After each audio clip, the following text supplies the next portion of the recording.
No, pero el último es el sí. Muy buenos días a todos y todas. Bienvenidos al Instituto de Estudios Internacionales de la Universidad de Chile. Damos inicio, por tanto, al seminario Comercio Indígena, Experiencias Internacionales y Desafíos Locales en la Promoción del Comercio y Protección del Patrimonio Indígena. Como contexto, en 2007 la Asamblea General de Naciones Unidas adoptó la Declaración sobre los Derechos de los Pueblos Indígenas, luego de 25 años de haber iniciado las instalaciones del Grupo de Trabajo sobre Poblaciones Indígenas en 1982, consolidando así la discusión en torno a las comunidades indígenas, sus desafíos y derechos dentro del sistema de Naciones Unidas.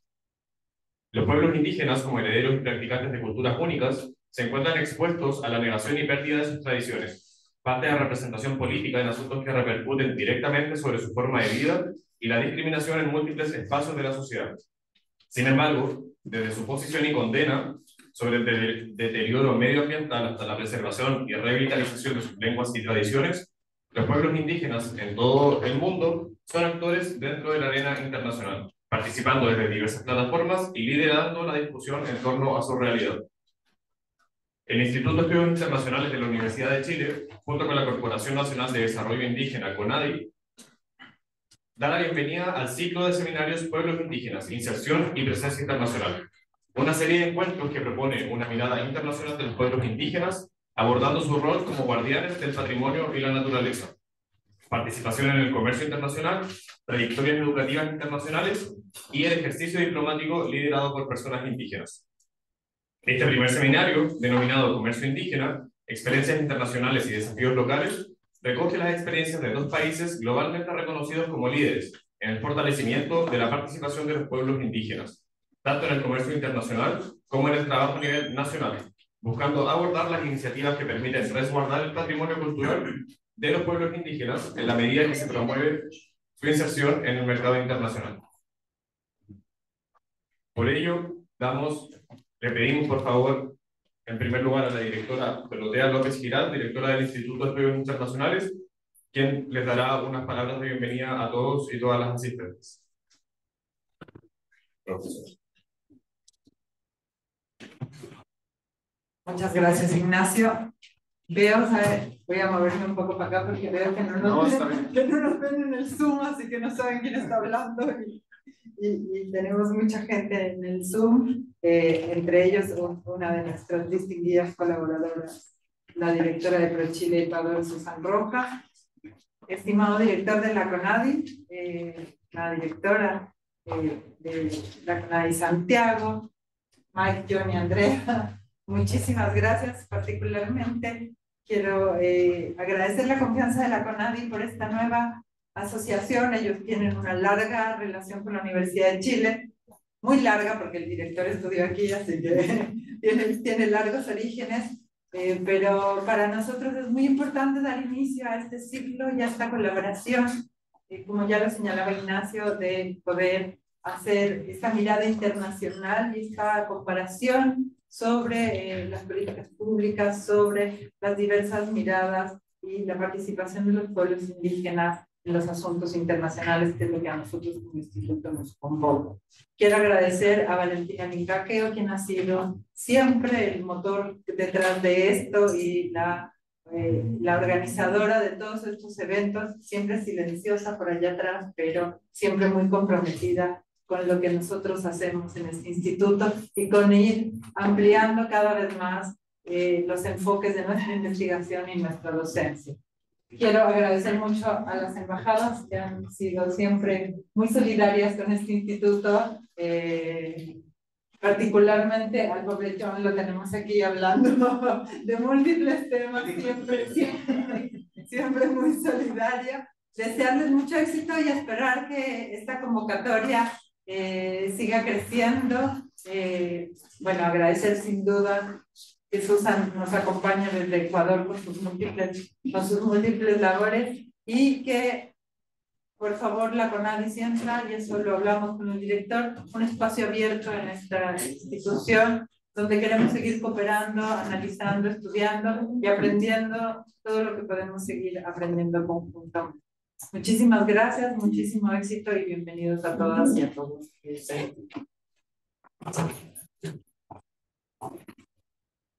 gracias, profesora López. Ahora invitamos a dar unas palabras de bienvenida al señor Álvaro Morales Marileo, director nacional subrogante de CONADI.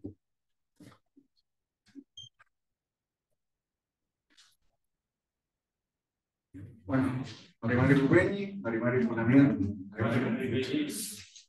Un gusto estar acá en el Instituto de Estudios Internacionales de la Universidad de Chile. Estuvimos hace un par de días viendo las líneas que podemos abordar y se presentan diversos desafíos donde la temática indígena yo creo que puede sacar mucho el link, especialmente comparándolo con la mirada internacional, con la perspectiva y experiencia de otros países que han avanzado estas sendas un poquito antes, quizás un poquito mejor, quizás un poquito peor que nosotros. ¿Ya?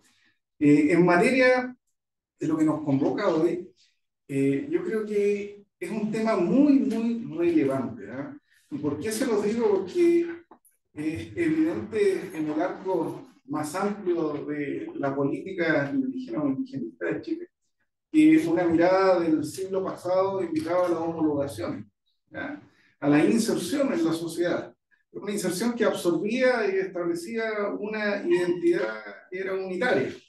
Y aquello, obviamente, obraba contra el patrimonio cultural de los pueblos indígenas y eso, en definitiva, hacía perder algo valiosísimo para el país que ya con la ley 19.253 genera un cambio, ¿ya? Y en el arco de esa ley, CONADI siempre ha sido el protagonista institucional desde esa fecha y ha sido un protagonista donde lo primero es lo que se ha posicionado como la necesidad esencial, que es disponer de la base material, ¿ya? La restitución territorial, que es un tema que en el arco de la República Chilena los pueblos indígenas han sido muy, muy desfavorecidos. Entonces, nosotros llevamos ya 30 años aplicando el Fondo de Tierra y Agua, dando esa base material. Hemos podido adquirir y transferir más de 300.000 hectáreas en estos 30 años y es un número no menor, ¿ya? Pero ya después de la década del 2000, 2010 particularmente, y post convenio 169, lo que sucede es que empezamos a enfrentarnos a la otra realidad, que es qué hacen nuestros pueblos indígenas con aquella restitución territorial. Porque desgraciadamente en el arco de la historia lo que ha primado es la asimilación, es la absorción del modelo respecto de ello, pero hoy día existe una conciencia de que lo esencial a cuidar es la identidad. Y en ese sentido, la absorción del modelo comercial, porque evidentemente la base material existe, pero hay que sobrevivir, hay que comer todos los días, ¿ya? Requiere vincularse a la sociedad y es una sociedad que tiene un sistema de mercado muy afianzado. Entonces, en ese tránsito han surgido grandes desafíos. Yo estoy muy orgulloso de la CONADI y del Fondo de Desarrollo particularmente, que ha sido una piedra ahí angular en la construcción de iniciativas que han ido generando algo que para nosotros es importante, que es que se puede. Ya se puede generar una conexión de los pueblos indígenas con el comercio, dar obviamente el sustento con una vida digna, pero también cuidando las tradiciones, cuidando la identidad. Y ese es el tremendo desafío que tenemos hoy. Y en ese desafío yo creo que los últimos 10 años se ha sumado otro tema, que es obviamente la globalización campante en la que estamos y donde ya tenemos que dejar de mirarnos el ombligo y las experiencias locales de producir y vincularse a los mercados más, digamos, cercanos, comunales, ferias y otros, que algo que ya tenemos afianzado. Y tenemos que ir mirando otros desafíos. Y esos desafíos exceden con creces los límites de nuestro país. Y yo creo que la experiencia internacional y la vinculación con el Instituto de Estudios Internacionales acá es, ¿ya? Eso es lo que nosotros queremos, poder ver esas experiencias, poder ver que se puede, porque cuando eso se muestra, evidentemente hay una asimilación y hay un empuje que nos hace avanzar hacia mejores condiciones. Ustedes saben que esto, al final del día, es mejorar la calidad de vida. Ya, esa calidad de vida no puede hipotecar la identidad y la cultura de nuestro pueblo, y ahí es donde está el secreto que tenemos que tratar de afianzar y donde hoy día yo creo que la reflexión se va a centrar en las experiencias de los países que evidentemente nos acompañan y donde nosotros queremos llevarnos esa experiencia para poder reflexionar nuestras políticas públicas y poder en definitiva hacer más y mejor apoyo a los derechos del pueblo. Así que muchas gracias, Dorotea. Por favor, este es el primer seminario de una serie que espero que vayan generando discusión académica sobre estos temas y pongan la mirada internacional sobre la mesa en aras de mejores políticas públicas. Así que un saludo y gracias por la asistencia. Muchas gracias. Muchas gracias, directora y director, por sus palabras de bienvenida. Damos inicio entonces a nuestro panel. En primer lugar, quisiera presentar a Andrea Antilés Payao, quien es encargada nacional del Fondo de Desarrollo Indígena de CONADI. Ella es ingeniera civil industrial, mención informática por la Universidad de la Frontera y una profesional con amplia experiencia en género, desarrollo y pueblos indígenas. Andrea, bienvenida al instituto, muchas gracias por acompañarnos y por favor, tienes ya la palabra. Muchas gracias. No sé si tengo una presentación. Tenemos un problema técnico que será enviado la presentación. Ya, pero si no, voy a solas. Lo que yo les quería mencionar y lo que estaba también en la presentación, que yo creo que la vamos a tener ahí en un poquito de tiempo, es que el Fondo de Desarrollo Indígena, cuando fue creado por ley, ¿cierto? La ley del 19.253, que es la ley indígena, tiene un mandato súper específico que es promover el desarrollo integral de los pueblos, de las personas y comunidades indígenas. O sea, nuestro mandato es finalmente trabajar con personas y las comunidades, pero hay un concepto que es no menor, que es el desarrollo integral. Y no es el desarrollo que yo entiendo, ¿cierto? O que el director puede entender, o que el Estado puede entender, sino que finalmente a lo que va es al desarrollo que los propios pueblos indígenas, ¿cierto?, deciden tener. Entonces, en esa línea de trabajo, el Fondo de Desarrollo Indígena tiene varios programas. Uno de ellos tiene que ver con gestión social indígena, y en este caso, gestión social, lo que comprende finalmente la línea de empoderamiento, de participación, de poder generar espacios donde finalmente las personas puedan también decidir, y no que otros decidan por ellos, ¿cierto? Entonces, gestión social indígena tiene esa función o esa misión de poder generar instancias, poder generar procesos de capacitación y fortalecimiento de las capacidades, ¿cierto? Para que las personas indígenas, las comunidades indígenas puedan tomar decisiones, puedan plantear sus decisiones y puedan tener una representación política, ¿cierto? Y no que otros decidan por ellos. Entonces, esa es como la columna vertebral de ese programa en particular. Tenemos otro programa que es apoyo a predios adquiridos. Ese programa en específico, su función es precisamente apoyar, ¿cierto?, el desarrollo productivo de aquellos predios que son adquiridos o que son reivindicados, ¿cierto?, a través del Fondo de Tierras y Aguas Indígenas. Y hay otros 4 programas del Fondo de Desarrollo que tienen relación directa con precisamente este seminario, que tiene que ver con economía indígena. Y ahí tenemos el Fondo de Fomento a la Economía Indígena. Tenemos también un programa que se llama Kume Muñapu Somo, que es solamente para mujeres indígenas de la región de la Araucanía, mujeres de las zonas rurales, ¿cierto? Este programa en particular tiene una característica especial porque nace desde la demanda de la comuna de Ercilla.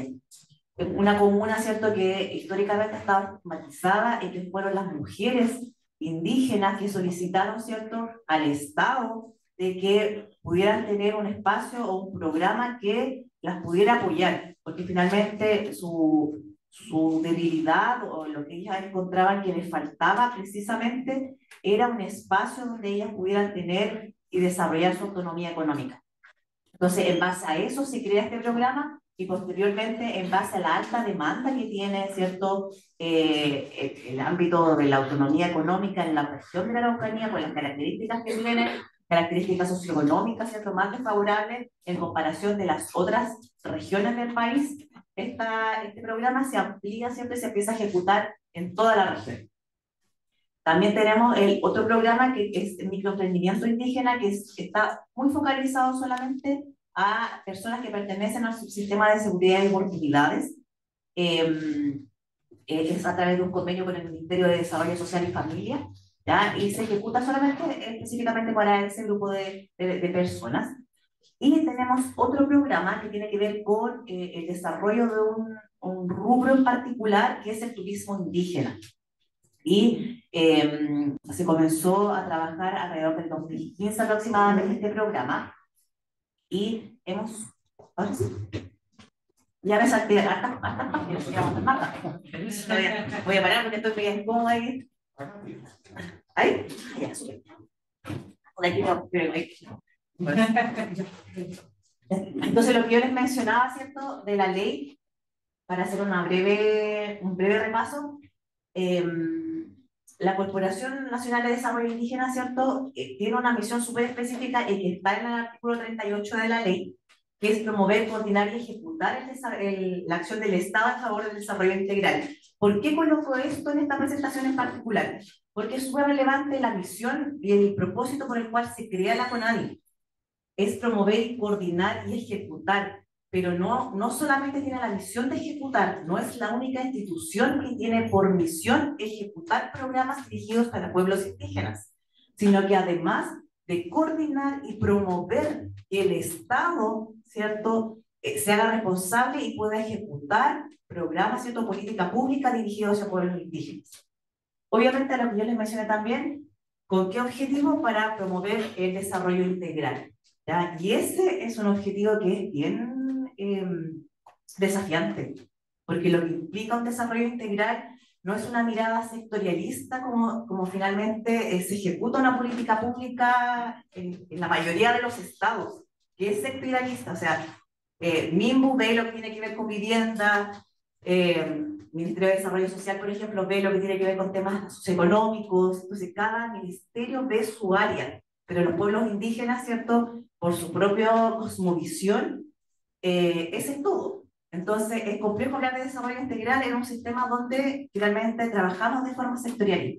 ¿Y por qué coloco esto? Porque esto era lo que yo les mencionaba. El Fondo de Desarrollo Indígena tiene todos estos programas, ¿cierto?, que está bajo el paraguas del Fondo de Desarrollo Indígena, pero tenemos un paraguas mucho más grande, que son, ¿cierto?, estos enfoques de derechos humanos. Bajo ese paraguas tenemos que trabajar, bajo un enfoque de género, bajo un enfoque intercultural y bajo un enfoque territorial, ¿cierto?, porque trabajamos con 11 pueblos. Entonces, tampoco la política pública o cómo se ejecutan los programas del Fondo de Desarrollo pueden estar pensados solamente desde la mirada de la Dirección Nacional, sino que también tiene que estar pensado desde la mirada de los territorios y de las particularidades que tiene cada pueblo.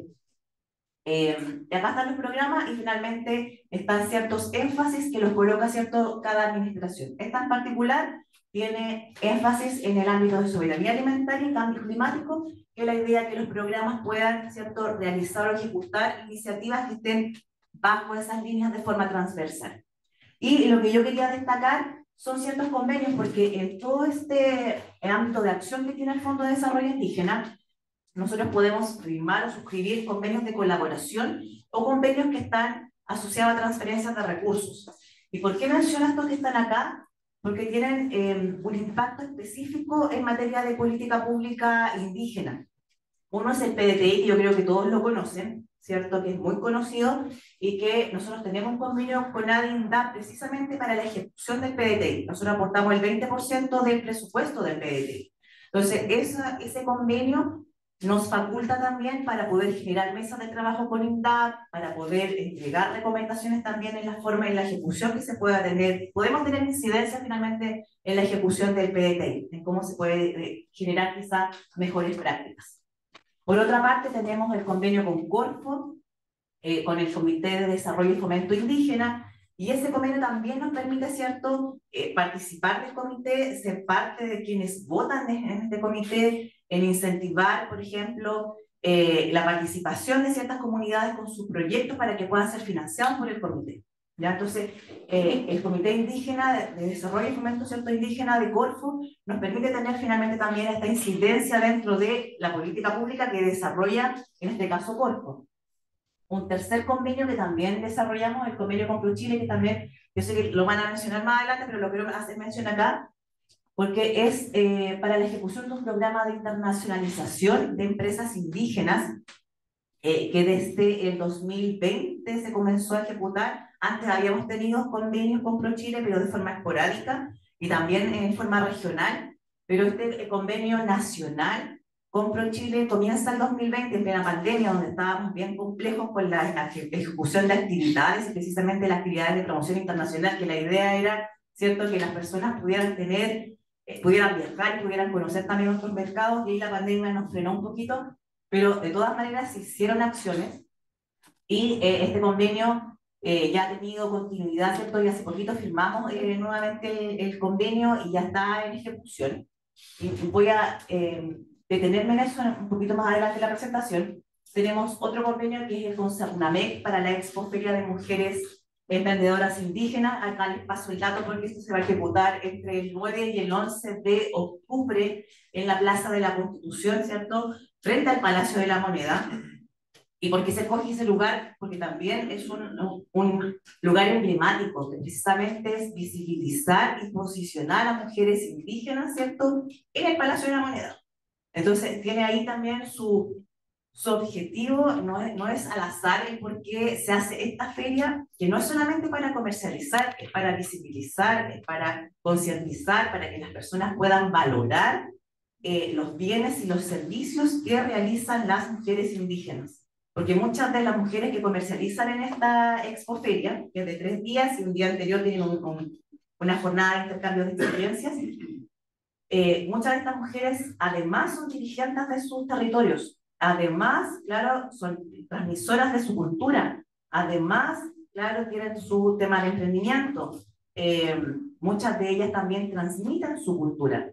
Entonces, hacen clases, ¿cierto?, para darle continuidad también al oficio que ellas realizan. Entonces, los múltiples roles que realizan las mujeres indígenas, este es el espacio donde estas dos instituciones, CONADI y CERNAMEC, buscan, ¿cierto?, que esto se visibilice y ponerla en un lugar donde también se le entregue un valor a estos productos y servicios. Y otro convenio que también es relevante, y yo creo que es también importante destacar, un convenio que tenemos con CERNACUR, precisamente para la implementación de un sello de turismo indígena, ¿ya? Este sello de turismo, yo creo que está en proceso de implementación, todavía no se va a lanzar, pero sí también fue como en plena pandemia, que esto nace desde una petición de las comunidades, de los emprendedores indígenas que comenzaron a mirar otros países, comenzaron a ver, ¿cierto?, que estaban los paraísos indígenas en México, comenzaron a ver que en otros como Canadá también habían ciertas como sellos o distinciones con respecto al turismo tradicional y que eso les entregaba un valor agregado.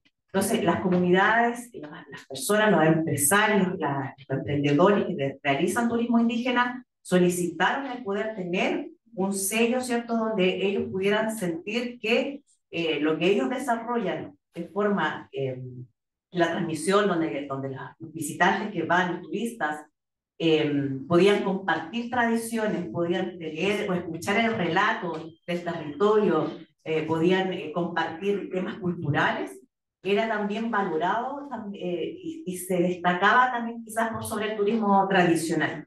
Entonces, en base a eso se construyó un modelo de gobernanza para la implementación de un sello, y lo que estaba un poquito cojo ahí tenía que ver con la parte de la certificación. Entonces, estamos en ese proceso. Se construyó el sello en base a ciertos criterios que las mismas comunidades indígenas dijeron que lo que querían como sello, como lo que se quería evaluar, pero se comenzó a trabajar en paralelo a ello, como que ya se tenía la parte indígena, se comenzó a trabajar en la parte que no es indígena, que es el otorgamiento de un sello, de un proceso de certificación. Entonces, en ese proceso estamos, en el levantamiento de la estructura, ¿cierto?, de lo que está detrás de un sello, de cómo se operativiza finalmente la entrega de un sello. Entonces, con eso tenemos este sello de turismo indígena, y hay otros convenios de colaboración, por ejemplo, en el marco de la equidad e igualdad de género, con el Ministerio de Desarrollo, el Ministerio de la Mujer y Equidad de Género. También tenemos un convenio para acceso preferente para las personas que pertenecen a su sistema de seguridad y oportunidades, ¿cierto?, con el Ministerio de Desarrollo Social y Familia, con CERNAMEC para la transversalización de género y lo intercultural. Tenemos también, somos parte de la red CIPAN, y otros convenios que están en proceso con Miembros, el COTEC y la Seremi de Salud de la Araucanía. ¿Por qué les menciono todo esto de los convenios? Porque como Fondo de Desarrollo Indígena creemos que hay dos temas que son muy relevantes de conversar, sobre todo en este seminario en particular que habla de comercio indígena. Uno, que es la transversalización de la política pública indígena. Porque como yo les mencioné inicialmente, ¿cierto? El mandato que tiene la CONADI de promover y coordinar, no solamente de ejecutar, tiene que ver con que todos los servicios, así como yo destaco muchísimo lo que hizo el Ministerio de la Mujer con la transversalización del género, porque en todos los servicios hay un PMG que está asociado, ¿cierto?, a la meta institucional que tiene que ver con género. Pero no ha ocurrido lo mismo con pueblos indígenas, con la política pública indígena. Entonces nosotros tenemos ahí un gran desafío que es cómo transversalizamos la política pública indígena. Entonces, tiene que ver con eso, con el trabajo intersectorial, con cómo cada uno de los ministerios se hace cargo de las demandas que tienen los pueblos indígenas en lo que les atañe, en la función que les atañe. Y un segundo desafío que tiene que ver con la coordinación y trabajo conjunto de todos los servicios que promueven, en este caso, el fomento productivo para el escalamiento de los negocios indígenas. Entonces, les voy a comentar un poquito más adelante igual el tema de ComproChile. Ese convenio ha sido un aprendizaje, pero yo creo que compartimos con ProChile todo el aprendizaje que hemos tenido en temas de internacionalización, porque son pocas las empresas que tienen como la posibilidad, ¿cierto?, de estar en este convenio precisamente porque tienen que cumplir ciertos requisitos para poder, ¿cierto?, pensar en procesos de exportación, por todo lo complejo que eso conlleva. Y para eso se requiere un escalamiento, para eso se requiere que todos los servicios finalmente que trabajamos en fomento productivo estemos trabajando de forma coordinada, porque si no nos pasa de que finalmente lo que pueda estar haciendo CONADI quizás lo está haciendo Cercotec, pero si trabajamos de forma colaborativa vamos a generar un impacto más grande en el territorio. Entonces, ¿es un desafío? Por supuesto que sí. Entonces, esas dos cosas yo creo que es muy relevante de que se puedan destacar como los principales desafíos que nosotros vemos, ¿cierto?, en este proceso. Y aquí es donde llego a este programa en particular, que sé que lo van a tocar más adelante en profundidad, pero este programa de internacionalización de empresas indígenas, que es un convenio que tiene con ADI ProChile, tiene el objetivo precisamente de desarrollar un programa para promover las exportaciones de personas indígenas, ¿ya? ¿Y por qué hablamos de personas indígenas o no de empresas indígenas? Porque también tenemos otro desafío, que la ley indígena habla de personas o comunidades, pero no nos permite trabajar directamente, ¿cierto?, con empresas, con cooperativas, con asociaciones u otro tipo de organización. Entonces, sí, son personas indígenas, pero que tributan en primera categoría como persona natural o que representan, en este caso, a una persona jurídica. Entonces, trabajamos como en esa línea, la persona natural, ¿cierto?, la persona indígena, pero que puede eventualmente participar, porque en este caso tienen que ser empresas, tienen que estar formalizadas, pero que participan en representación de una empresa indígena, definiendo empresa indígena como aquella que sus socios son indígenas el 50% más uno. ¿Ya? Esa es como nuestra definición, y en este marco trabajamos con ProChile. Y precisamente la idea es promover, ¿cierto?, las exportaciones de estas personas que tienen una empresa para que puedan exportar, puedan tener, obviamente, aquellos que toman la decisión de exportar, puedan tener mayores facilidades, porque si bien sabemos el contexto histórico que tienen los pueblos indígenas acá en Chile, ¿cierto?, y que la CACEN, el censo nos da luces de lo que ocurre y de la brecha que existe entre la población indígena y no indígena, para desarrollar un negocio le cuesta más a la persona indígena, más aún si estamos hablando de procesos de exportación. La brecha ahí se presenta un poco más. Entonces, necesitábamos este programa precisamente para que las personas tengan oportunidades. Entonces, nuestro ideal, ¿cierto?, es que este programa no existiera y que tuvieran acceso a todos los canales de comercialización de la misma forma, ¿cierto?, que quizás lo tiene cualquier otro empresario en este país en particular. Entonces, este es el programa que desarrollamos junto con ProChile.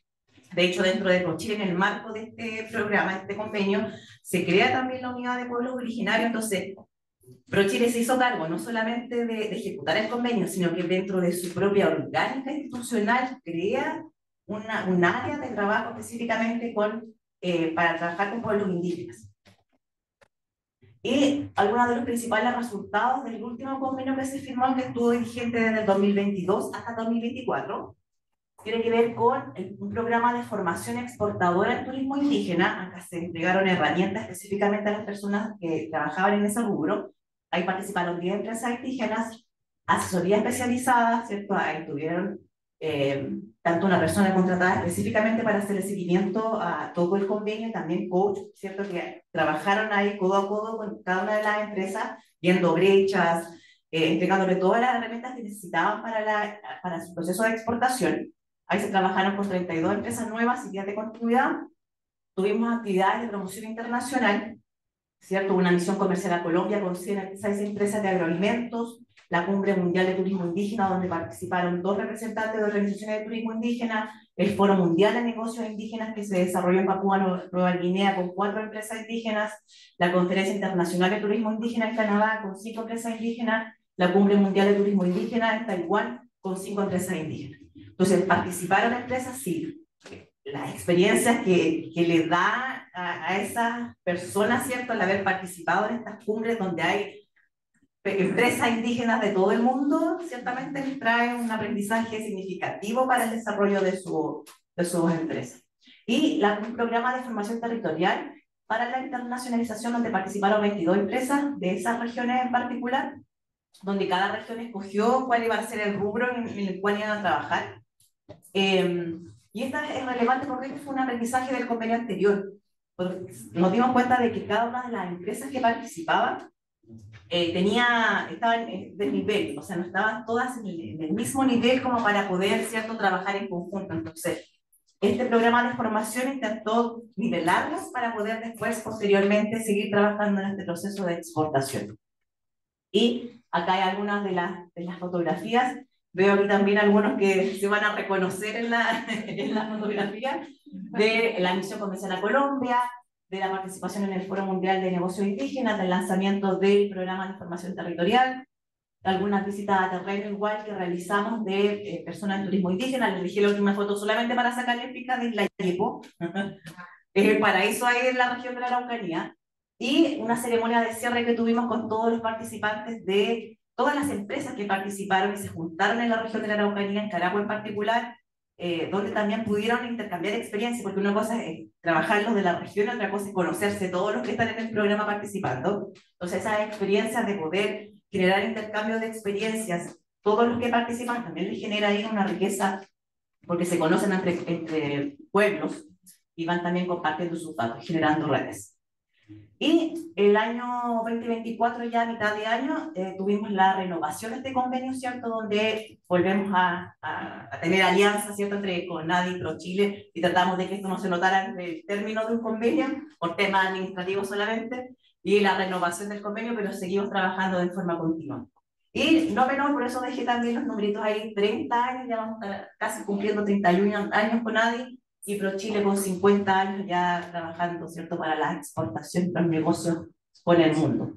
Y este convenio en 2024 tiene 4 ejes principales que tienen que ver con actividades de asesoría y gestión, actividades de capacitación que se mantienen del convenio anterior, también las actividades de promoción internacional, pero se agrega una 4ª línea de acción que tiene también que ver con el aprendizaje de los convenios anteriores, que tiene que ver con actividades de acciones integrales de inclusión, en el sentido no de incluir a los pueblos indígenas sino que en cómo tratamos de que el resto, ¿cierto?, también incluya a los pueblos indígenas en sus programas. Por ejemplo, tenemos varios participantes del convenio que también están trabajando como Mujer Exporta. Entonces, ¿cómo abrimos estos espacios que son comunes para todos para tener presencia de empresas indígenas? Entonces, ese es nuestro desafío para este convenio. Cómo en los programas que ya están de ProChile o de otros servicios, tenemos espacios donde participan personas o empresas indígenas y no necesariamente, ¿cierto?, a través de un programa especial para pueblos indígenas. Entonces, este cuarto eje de acción de trabajo está pensado en eso, en abrir caminos en espacios que ya existen. Y no está creando, obviamente, espacios. Esto nos sirve muchísimo precisamente para eso. Pero a largo plazo, la idea es que los espacios que ya están, ¿cierto?, no tenga barreras de entrada para las empresas indígenas, sino que finalmente también estén posicionados ahí. Entonces, tal Mujer Exporta, donde tenemos mujeres que están participando del programa y que también participan de Mujer Export. Entonces, eso es un ejemplo de que podemos tener personas indígenas o empresas indígenas en los programas habituales, ¿cierto?, de los servicios. Por eso está esa en particular, y también tiene que ver con cómo vamos posicionando lo que mencionaba el director, que es el desarrollo con identidad, lo cultural. Entonces, cómo entendemos una empresa, ¿cierto?, que desarrolla sus negocios indígenas, pero con identidad cultural. Entonces, está también relacionado a eso, a cómo vamos fomentando el que no solamente las empresas desarrollan un negocio con identidad, sino que también vamos permeando al resto de la sociedad con el conocimiento y la formación en materia de cosmovisión de los pueblos indígenas. Muchas gracias.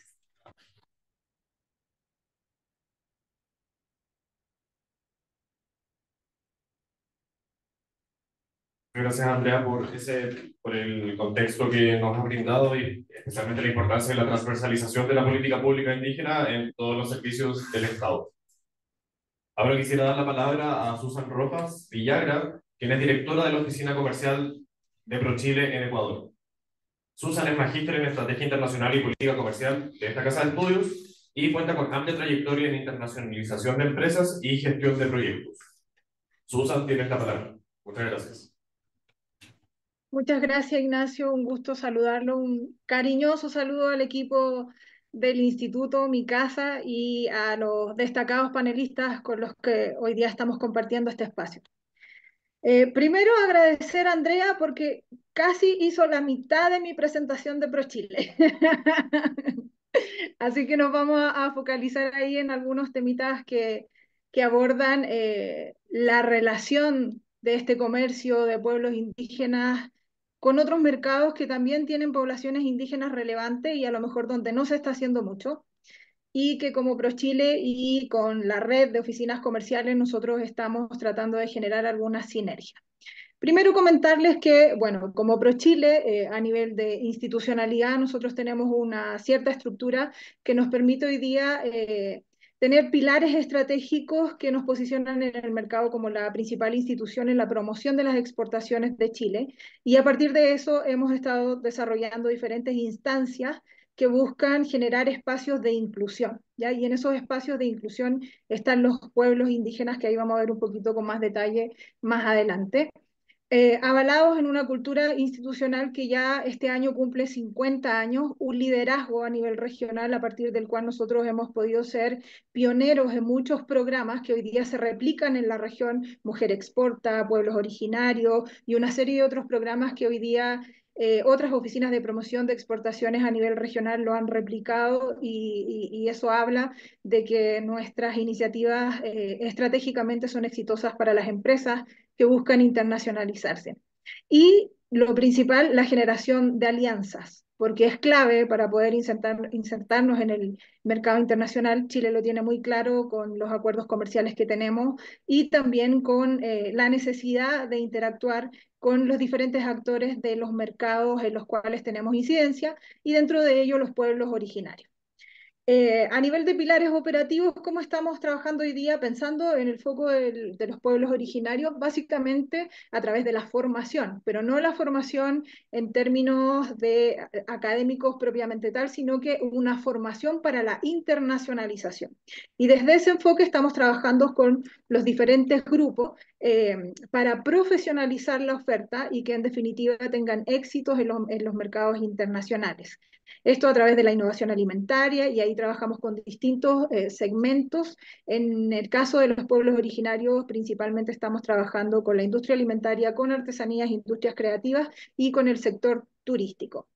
El proceso de internacionalización, claramente generar una estrategia que permita potenciar la esencia de los pueblos originarios, que en definitiva es el sello comercial que les permite ser atractivo en los mercados internacionales y competir con otros grupos que puedan tener ofertas similares. Y la vinculación, que como bien lo mencionaba Andrea, es básicamente este trabajo que se hace de forma conjunta, no solamente con las iniciativas que genera ProChile, sino que también con las que genera Cercotec, con las que genera Corfo, con las que genera la academia incluso, a partir de la cual nosotros podemos fortalecer la oferta que tienen nuestros pueblos originarios para presentarla al resto del mundo. Como bien mencionaba Andrea, nosotros estamos trabajando con los pueblos originarios de manera más fuerte a partir del año 2015, ¿ya? Pero eso se trabajó muy focalizado con algunas regiones, con algunos pueblos en específico, y que después se tradujo en un primer acuerdo que se firmó en el año 2019, después vinieron otros acuerdos, como mencionaba Andrea, de actualización, de aceleración y también de cobertura, porque la idea es que las regiones en las cuales están presentes nuestros pueblos originarios puedan ser parte de esta estrategia de internacionalización de nuestra oferta.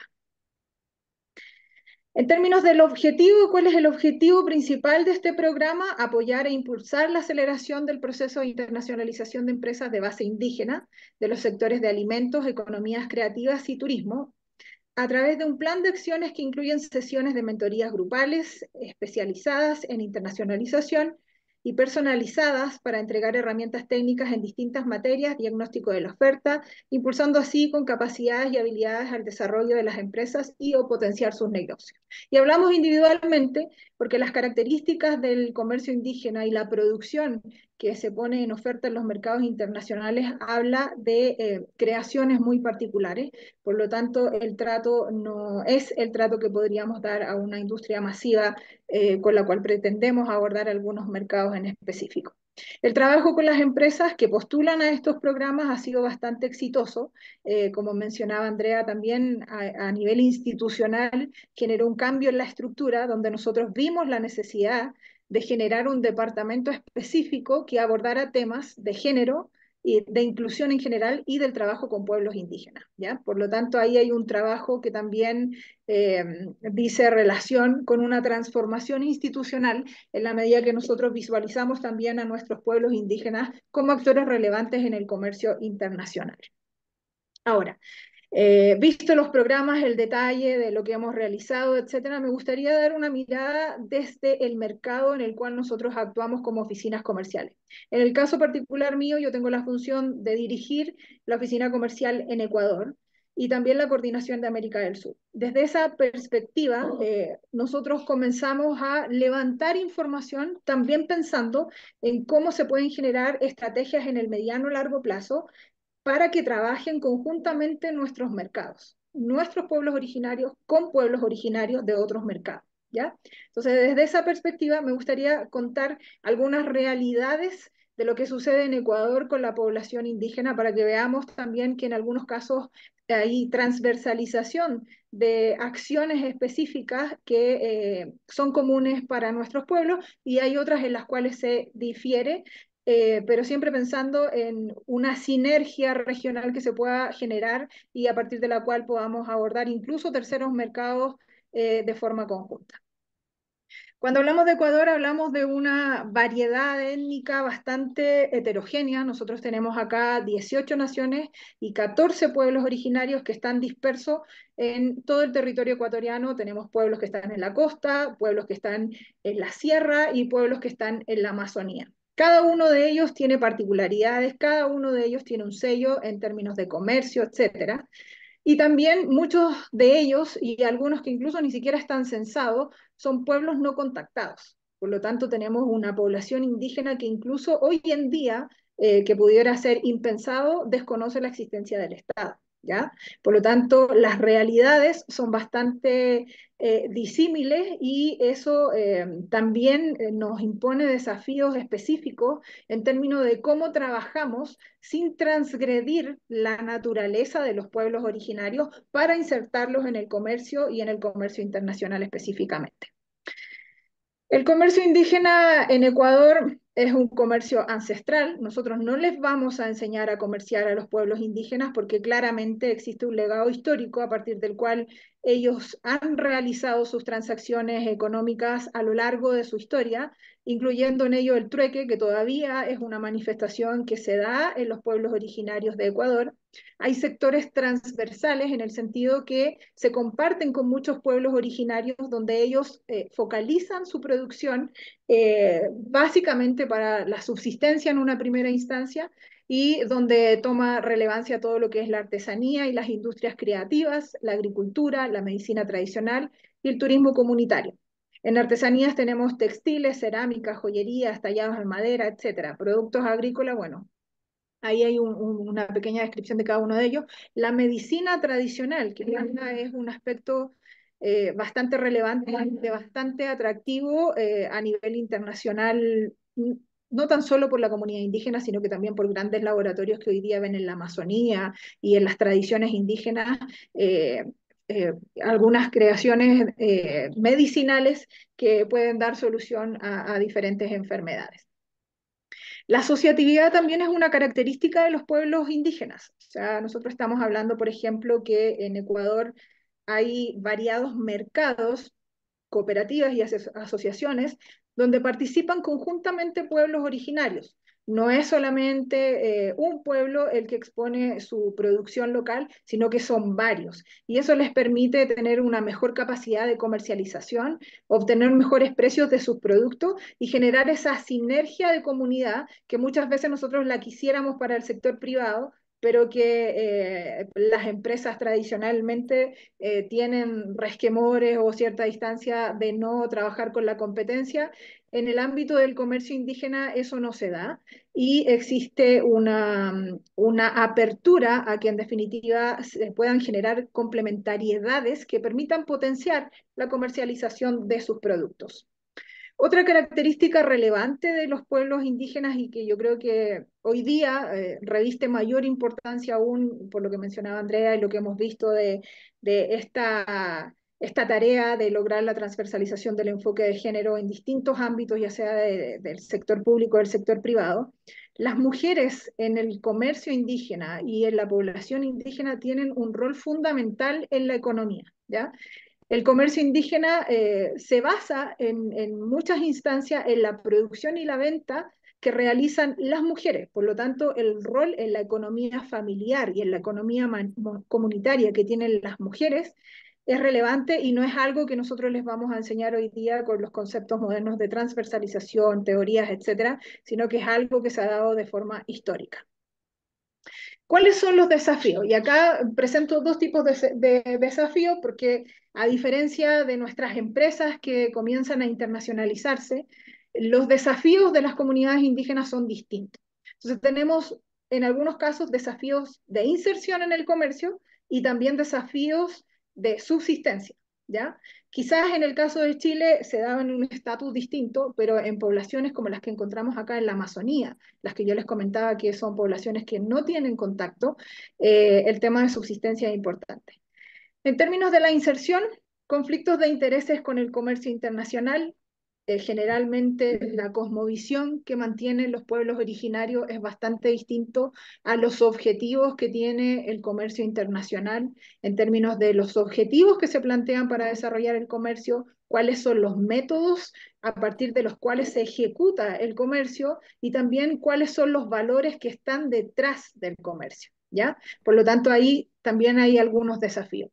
La desigualdad económica y de poder, claramente el acceso a mercado y la negociación es desigual, se manejan herramientas distintas y en ese espacio es relevante la participación del Estado, la participación de los servicios públicos, la participación de ProChile con estos programas y de otras instituciones que permitan disminuir estas brechas en términos del acceso al mercado. La explotación de los recursos naturales, claramente volvemos a la cosmovisión que mantienen los pueblos originarios, donde la explotación intensiva de recursos naturales no es una estrategia de comercialización sustentable para los pueblos indígenas, por lo tanto ahí hay una defensa férrea a los territorios indígenas y también a la preservación de los recursos naturales. La homogenización cultural, básicamente algunas poblaciones indígenas quizás no tanto en nuestro continente, pero sí en Asia y en otros lugares, que a partir de la globalización y la influencia del comercio internacional han ido perdiendo identidad, ¿ya? Y eso se produce básicamente porque no ha habido un trabajo mancomunado donde en definitiva las comunidades indígenas puedan tener orientación profesional, puedan estar asesoradas, tengan un soporte que les permita generar esta fortaleza para resguardar su esencia y que en definitiva no se vea afectada por la globalización cuando se ven insertas en mercados internacionales. La mercantilización de la cultura y la propiedad intelectual, Hoy vemos cómo algunas empresas hacen uso indebido de creaciones indígenas, a partir de las cuales industrializan y generan volúmenes en serie, producción en escala de creaciones que son únicas y que son patrimonio de los pueblos originarios. Por lo tanto, todos los mecanismos que hoy día nosotros tenemos en términos del comercio internacional para la protección, la propiedad intelectual de las creaciones, debiera tener una bajada mucho más específica, que resguarde con muchísima más fuerza las creaciones que hoy ponen en el mercado nuestras comunidades originarias. Y claramente la competencia desleal, que viene un poco de la mano de lo que venía mencionando, donde las industrias ven en las creaciones de los pueblos originarios una fuente de creación para el volumen, para la venta del retail, y que en definitiva hace perder la esencia de las creaciones de los pueblos originarios.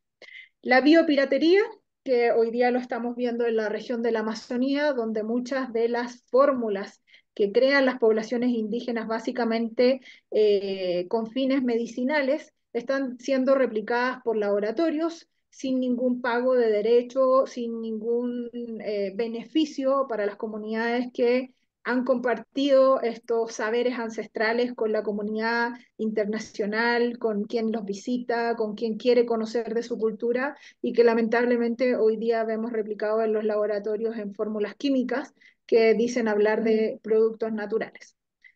Y la protección insuficiente, lo que veníamos hablando un poco de la propiedad de la creación, de la propiedad de la esencia, de la historia, de lo ancestral, ¿ya?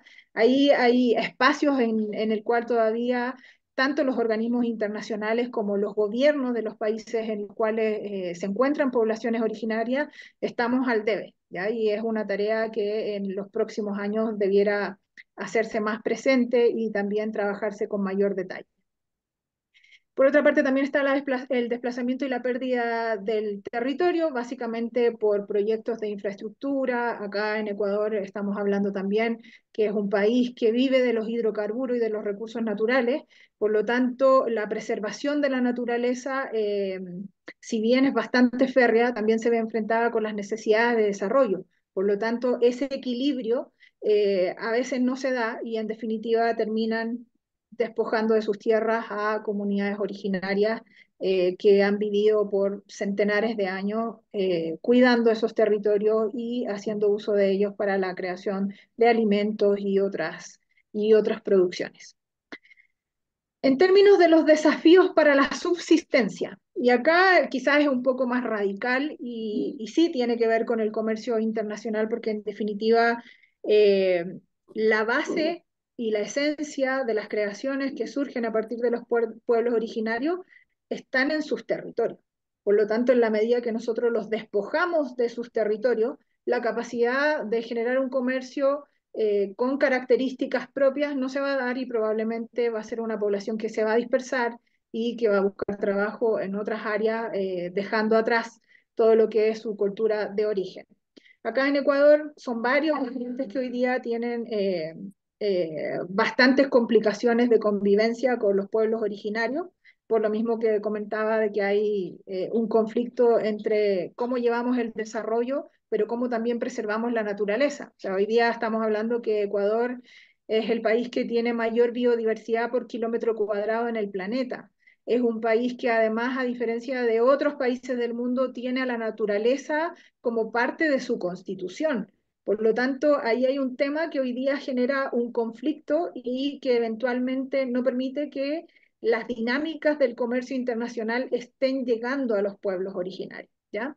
En minería, bueno, tanto legal como ilegal, acá a diferencia de otros países como Canadá y Chile, que tenemos una minería bastante reglada, la minería ilegal arrasa con todo, y en eso se incluye también comunidades como la Shuar en Morona, Santiago, y otras comunidades que se han visto fuertemente afectadas por la minería, y particularmente por la minería ilegal. El petróleo, recientemente hubo una consulta porque se está pidiendo y se está presionando por este mismo resguardo que se quiere tener de este gran ecosistema que tiene Ecuador, que la industria del petróleo deje de ser relevante en términos comerciales y que paulatinamente vaya disminuyendo su importancia a nivel de exportaciones y a nivel local. Por lo tanto, ya uno de los bloques, que es el ITT, no se puede operar, y eso fue a base de una consulta popular donde la población indígena tuvo un gran rol en que esto se rechazara y que en definitiva no se siguiera con la producción en ese cuadrante que está en la zona de la Amazonía. La construcción de carreteras y represas. Hoy día Ecuador está sumida en una crisis energética muy profunda, en la cual se requiere un cambio de la matriz energética. Por lo tanto, se están desarrollando proyectos específicos en términos de hidroeléctrica, por ejemplo, que requieren inundar poblaciones, que requieren desalojar a comunidades indígenas de sus territorios. Por lo tanto, esto está generando bastantes complicaciones, así también a un recurso que para los pueblos originarios es clave, como es la fauna que está presente en las zonas más selváticas donde el hombre no ha tenido mayor intervención.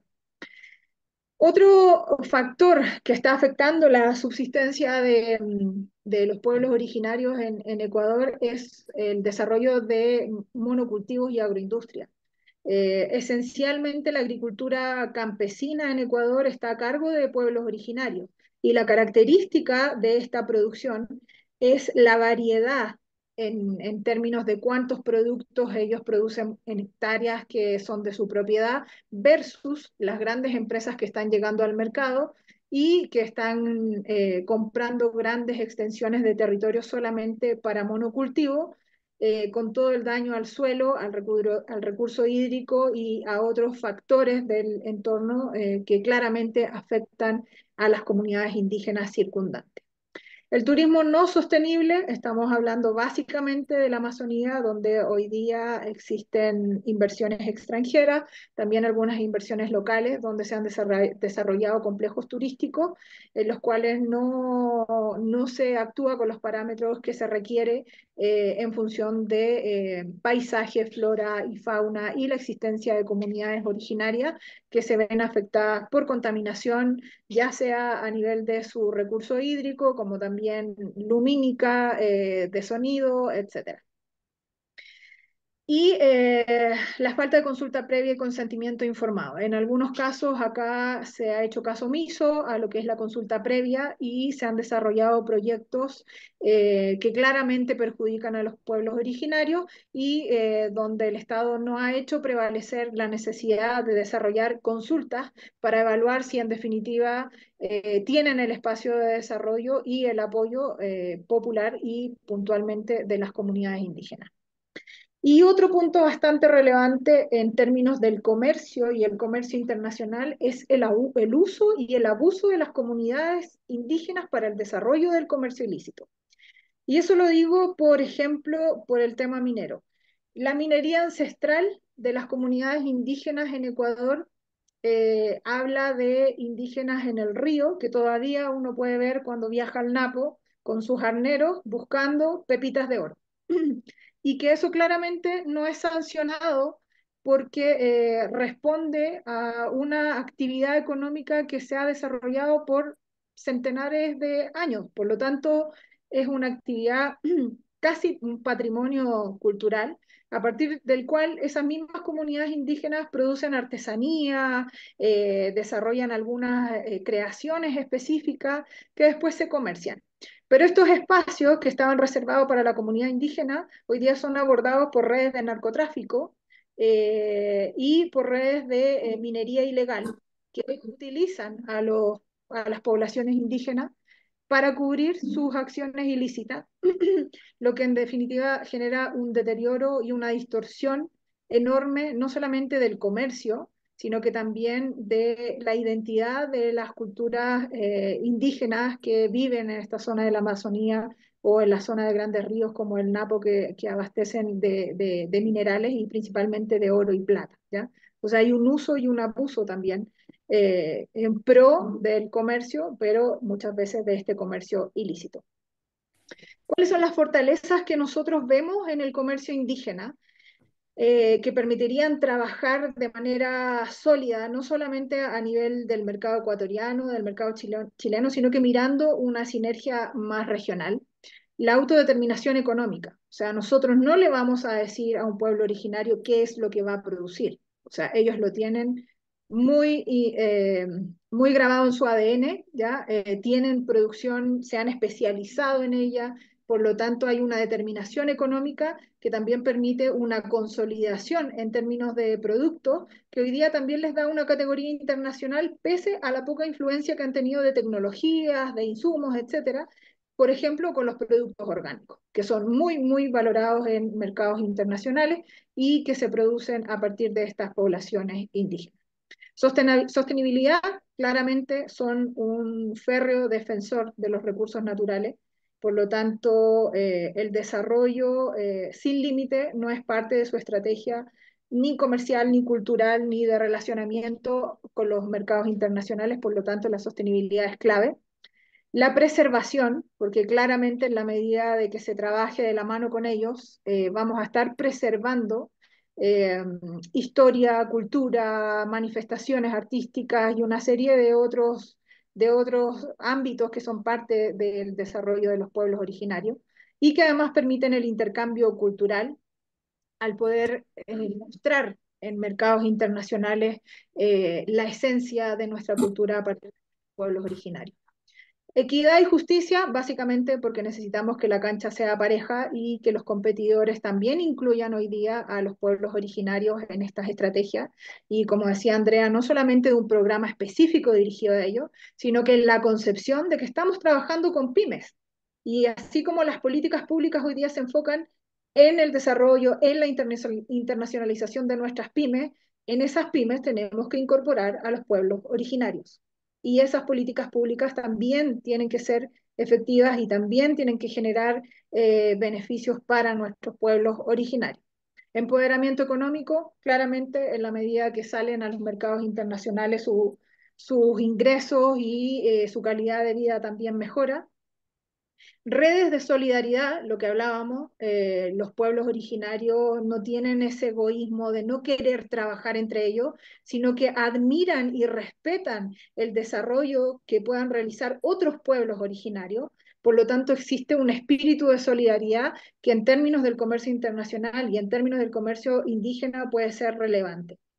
El acceso a nuevos mercados, claramente internacionalizarse le da mayor visibilidad y por lo tanto acceso a nuevos mercados, a nuevas experiencias que también pueden hacer propias para potenciar sus propias producciones dentro de las comunidades. La protección del medio ambiente, muy de la mano con lo que veníamos hablando de la sostenibilidad. ¿Qué es lo que nos muestra esto? Ya mirando solamente desde el prisma de Ecuador, pero también siempre pensando en que estamos trabajando para Chile y de qué forma generamos esa sinergia entre los distintos pueblos originarios. Eso a nosotros como institución nos impone varios desafíos.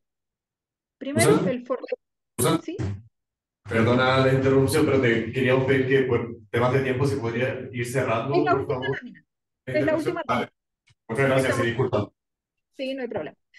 Bueno, el fortalecimiento de las capacidades, que ya lo estamos haciendo, pero es insuficiente y por lo tanto ahí tenemos que ampliar el espectro de programas, de políticas públicas, de herramientas, instrumentos, etcétera, que permitan fortalecer el comercio indígena a nivel internacional. El acceso a financiamiento, que es un factor relevante en general para todas las pymes y para las empresas que recién se inician en términos de su internacionalización. La reducción de las barreras comerciales, básicamente equiparando la cancha y que a través de estas herramientas puedan tener un mejor acceso.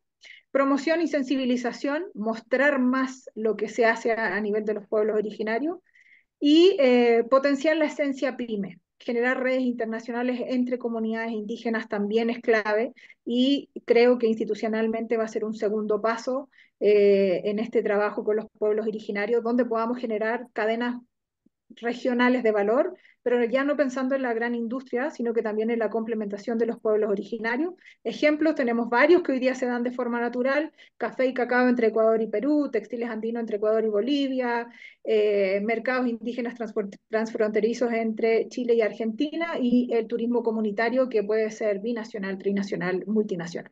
Por lo tanto, eso es lo que les quería compartir. Muchas gracias.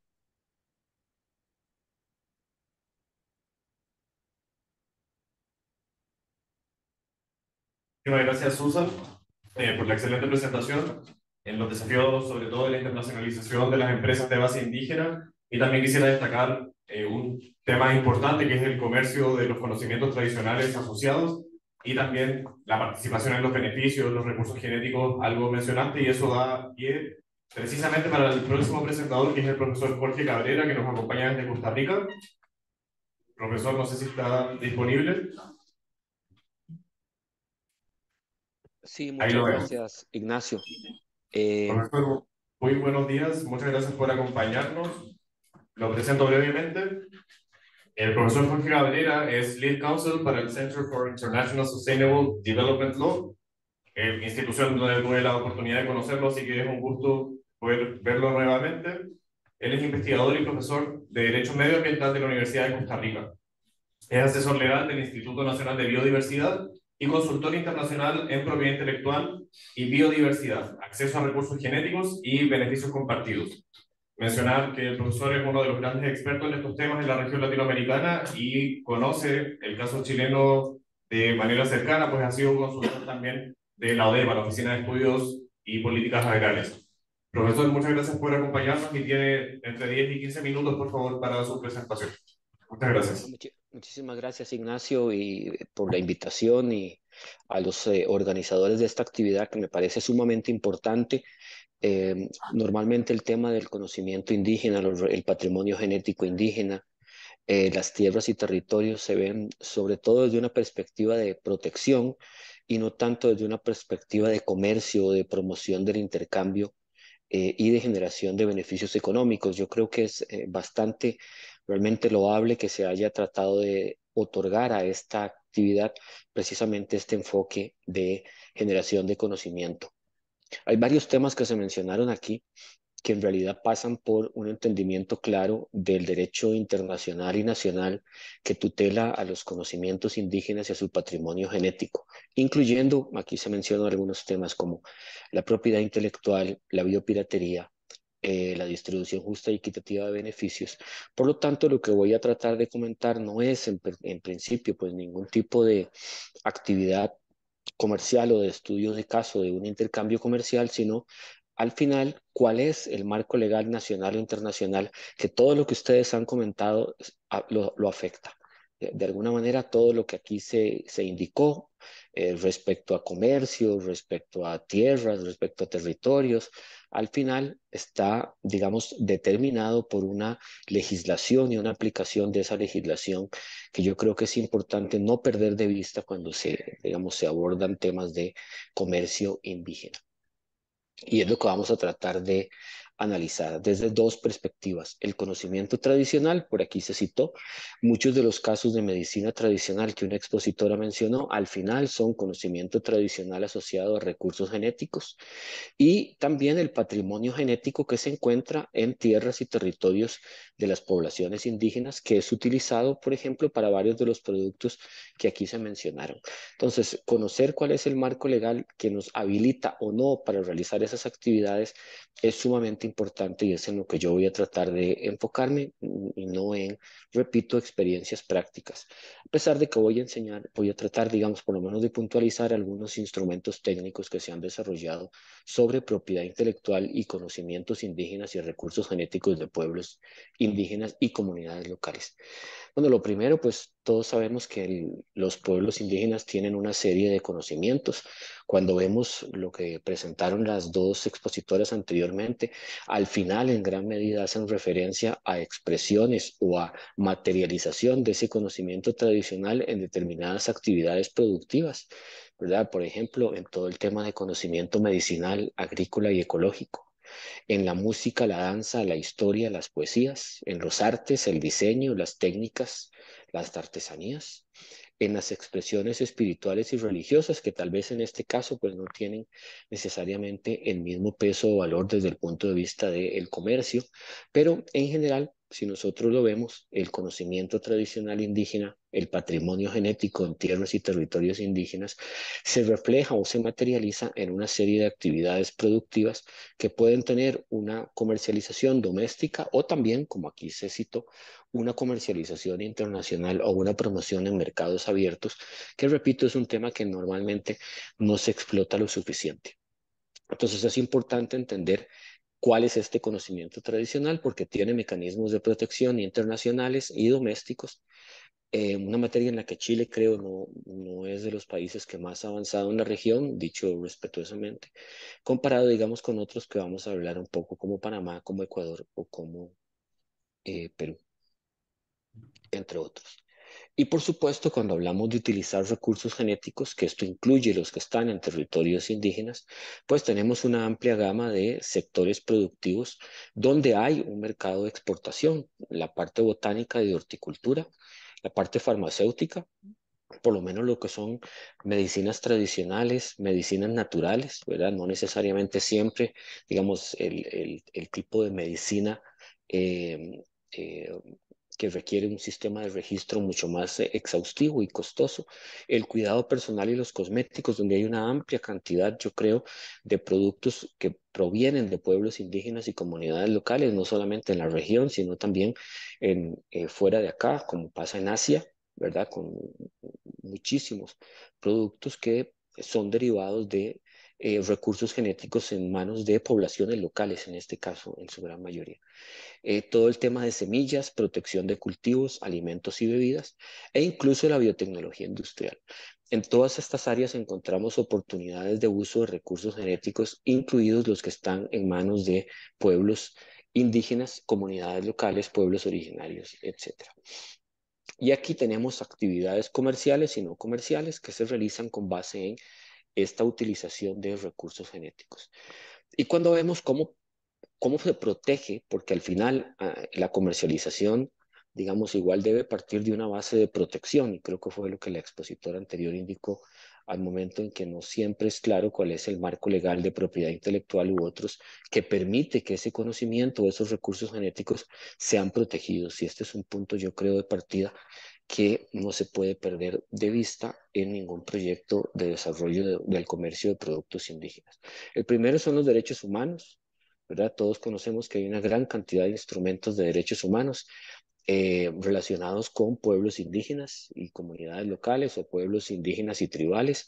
Entre ellos destaca en esta región el convenio 169 de la OIT, por supuesto, la declaración que hacía referencia a Ignacio de derechos humanos de los pueblos indígenas y la Declaración Americana de Derechos Humanos de los Pueblos Indígenas, entre otros instrumentos relacionados con derechos humanos. Obviamente hay muchos otros más globales, más generales, la Convención Americana de Derechos Humanos, ¿verdad? El Pacto de San José y el Protocolo de San Salvador han sido ampliamente usados para la protección de derechos territoriales sobre recursos naturales que, como al final también indicaba el expositor anterior, pues tienen una incidencia en los temas del comercio, ¿verdad? Para yo tener una posibilidad real de comercializar, pues necesito tener ciertas garantías o seguridades jurídicas en mi tierra, en mis territorios y en mis conocimientos.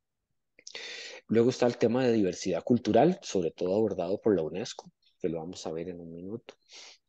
El tema de lo que es ambiente y biodiversidad, donde tenemos el convenio de biodiversidad, el protocolo de Nagoya, el tratado de la FAO, todos estos que mencioné, excepto el protocolo de Nagoya, pues son también parte del ordenamiento jurídico chileno, y los derechos de propiedad intelectual como tales que obviamente responden a una formulación o una historia diferente que no tienen únicamente o no tienen una aplicación específica a conocimientos indígenas, pero que tienen en general pues una aplicación que puede cubrir manifestaciones de conocimientos indígenas o de recursos genéticos, como ha ocurrido en el mundo con marcas, indicaciones geográficas, nombres comerciales, y en menor medida con otros como patentes, diseños industriales, derechos de obtenciones vegetales, etc.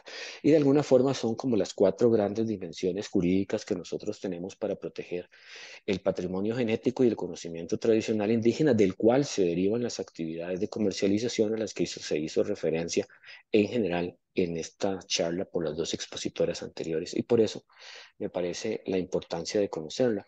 Si uno lo quiere ver, cuando vemos el esquema de patrimonio cultural y biológico, ahí tenemos la UNESCO con la Declaración Universal sobre la Diversidad de Expresiones Culturales, la UNESCO con la Convención sobre la Protección y Promoción de la Diversidad de Expresiones Culturales, el Convenio sobre Diversidad Biológica y el Protocolo de Nagoya y el Tratado Internacional de la FAO.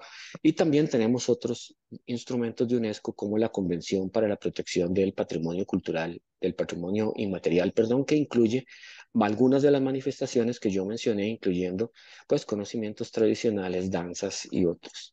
Aquí lo que tenemos es una salvaguarda del patrimonio cultural intangible, una conservación, regeneración, un consentimiento previo y una participación en beneficios. Aquí me refiero a lo que se extrae, digamos, de esta columna del derecho internacional, que fueron también elementos que se mencionaron como un posible tema que afecta positiva o negativamente a la comercialización de conocimientos tradicionales.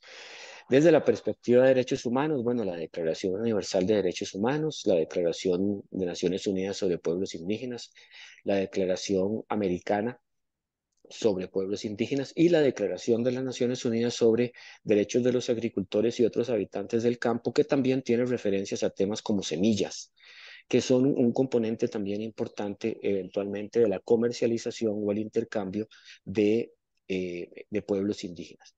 Y acá pues hay temas más complejos como la autodeterminación, el reconocimiento, los derechos sobre las tierras y obviamente el convenio 169 sobre las tierras y territorios.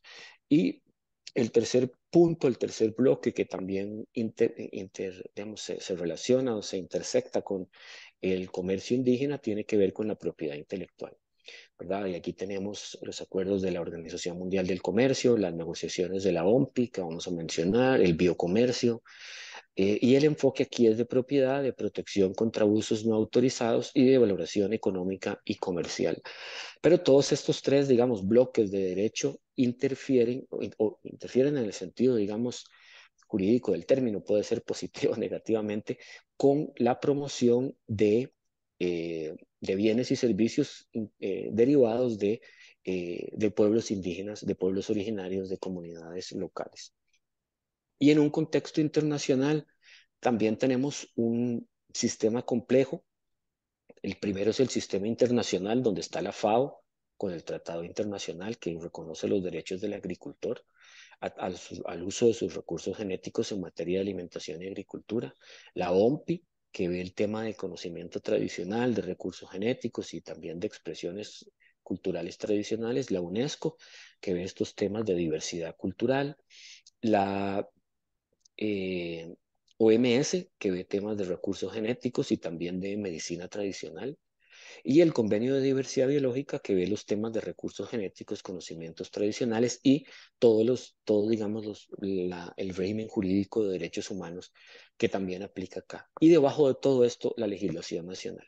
O sea, todo lo que está arriba básicamente debe ser considerado al momento de formular legislación nacional que pretenda la tutela del conocimiento y los recursos de los pueblos indígenas, no únicamente con visión de comercialización, por supuesto esta es una, pero también incluyendo esta visión de comercialización.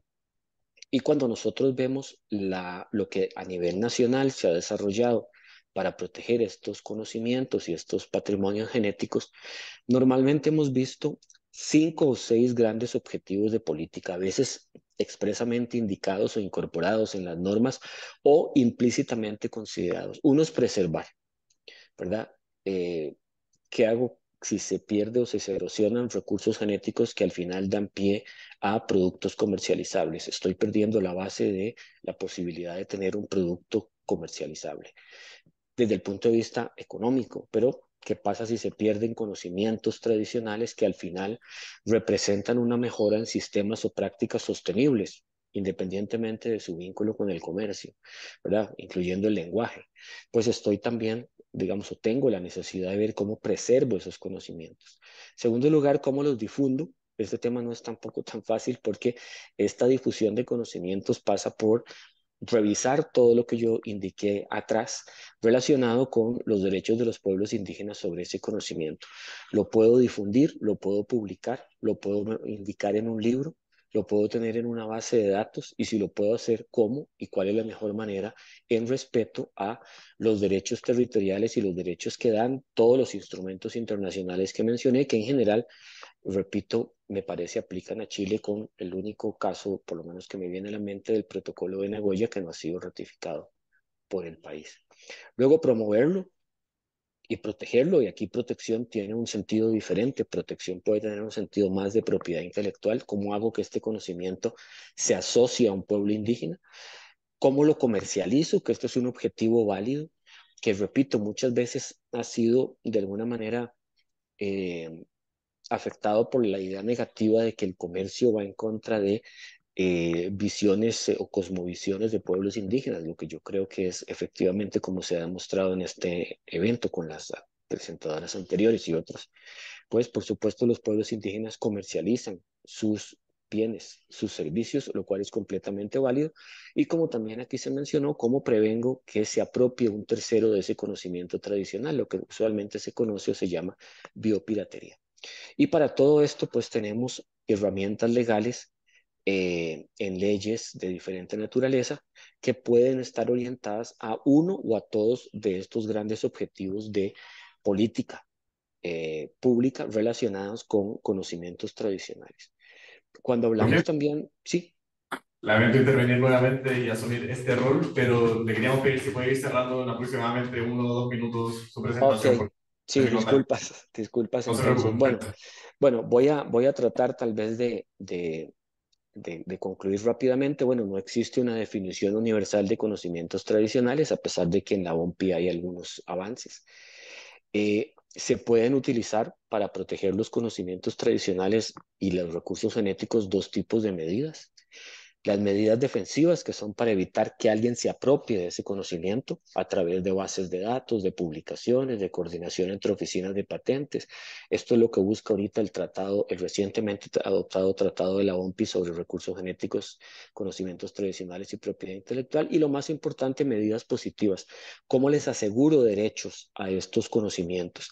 Y en general en la región, pues tenemos sistemas de registro como en Panamá y Perú, y en Ecuador que se le llama sistemas de depósito a la legislación que aplica, si no me equivoco, el SENADI. Obviamente se puede aplicar la propiedad intelectual general a estos conocimientos y recursos, claro. Hay ejemplos, voy a poner ahora nada más a proyectar por términos de tiempo un documento de la OMPI donde hay casos prácticos donde se ha utilizado, pero nos encontramos con problemas como el carácter temporal de la protección, la naturaleza colectiva de la innovación, el cumplimiento de ciertos requisitos, los costos de ciertos procedimientos, la compatibilidad con sistemas culturales y conocimiento ampliamente divulgado o no atribuible, para en algunos casos. Y por ello se ha preferido tener sistemas o mecanismos sui generis de protección. Aquí hay algunos ejemplos, solo quería resaltar la ley peruana y la ley panameña. La ley panameña número 20, porque las dos crean un sistema de licencias donde yo para comercializar debo otorgar o debo requerir una licencia de los pueblos indígenas.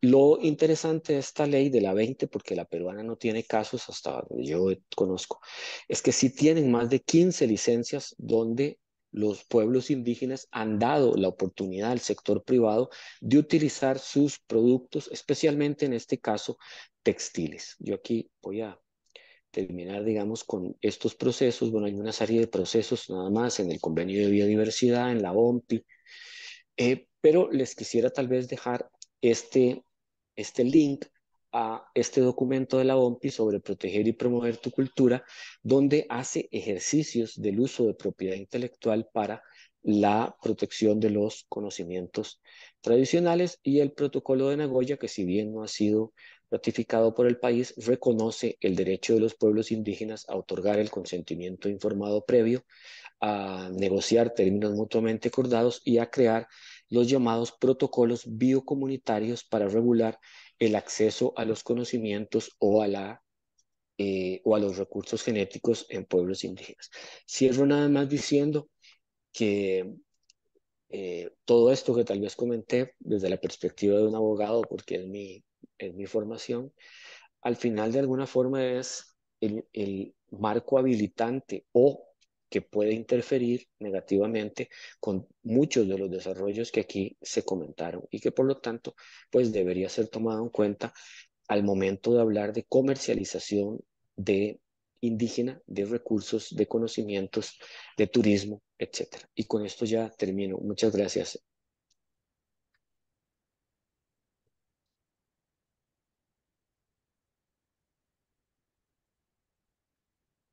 Gracias, profesor, por su presentación y abordar la arquitectura jurídica internacional para la protección del conocimiento tradicional y asuntos asociados.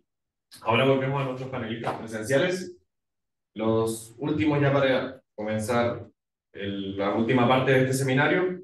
Quisiera darle la palabra a Mike White, embajador adjunto de la Embajada de Australia en Chile. Es primer secretario en la Embajada acreditada para Chile y Ecuador, de profesión biólogo marino. Mike, muchas gracias por acompañarnos y tienes la palabra. Gracias.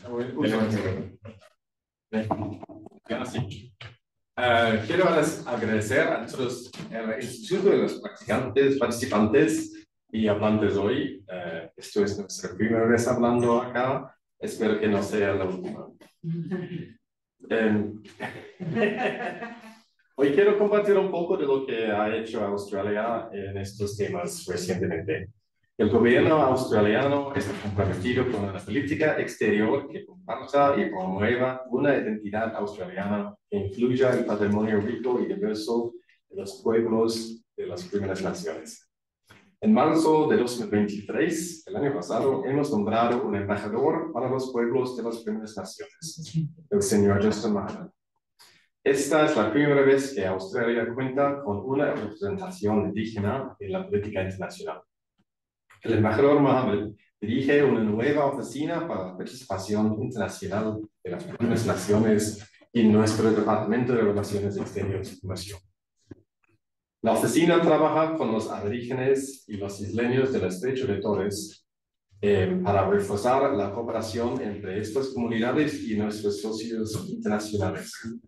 Un ejemplo de ello es la reciente visita a Rapa Nui, de parques indígenas australianos del Parque Marino de la Gran Barrera de Coral, para participar en el nuevo plan de gestión del parque que están desarrollando en la isla. El embajador Mohammed ya ha demostrado los primeros resultados de nuestra nueva política. Ha contribuido a una mayor participación indígena en las reuniones de la ONU. Promovió las perspectivas de las primeras naciones en la COP28 en Dubái. Participó en el primer diálogo ministerial en la APEC sobre comercio indígena en San Francisco en noviembre pasado. Ha visitado a naciones isleñas del Pacífico en visitas regionales. En la embajada estamos trabajando para que el embajador Mohammed visite pronto América Latina y Chile. Y el embajador y la oficina tienen una serie de prioridades. Quieren seguir reforzando la idea de un enfoque de las primeras naciones en nuestras políticas internacionales en colaboración con el gobierno, las empresas y las comunidades. Quieren aumentar la participación de las primeras naciones australianas en las reuniones internacionales que les afectan. Quieren aumentar la participación en la economía regional e internacional, incluido lo relativo con la propiedad intelectual. Y reforzar las asociaciones de las primeras naciones en el Pacífico en el sureste asiático. La política exterior de las primeras naciones no es una política independiente, sino una parte integral de la política exterior general de Australia. La política se extiende al comercio y las inversiones. El gobierno está comprometido con una agenda internacional de comercio e inversión que impulse el crecimiento económico para todos los australianos, incluidos los pueblos y comunidades de las primeras naciones. El embajador Mohamed y su equipo están comprometidos con una asociación genuina con el sector empresarial de las primeras naciones para buscar oportunidades para las comunidades. Nuestra política de comercio e inversión aún está en fase de desarrollo, pero ya se han fijado algunos objetivos. Promover la oferta única y valiosa de las empresas de las primeras naciones en los mercados internacionales. Incorporar los intereses empresariales en las primeras naciones, de las primeras naciones en nuestras negociaciones comerciales, compromisos globales y estrategias de crecimiento de las exportaciones. Garantizar que los pueblos, las empresas y las comunidades de las primeras naciones participan de forma más equitativa en los beneficios de las inversiones extranjeras en Australia. El Ministerio de Relaciones Exteriores y Comercio ha creado una unidad de comercio para las primeras naciones que trabajan con la Comisión Australiana de Comercio, Australia, el equivalente de Portugal, para integrar las perspectivas y los intereses de las primeras naciones en todas las actividades de comercio e inversión del gobierno.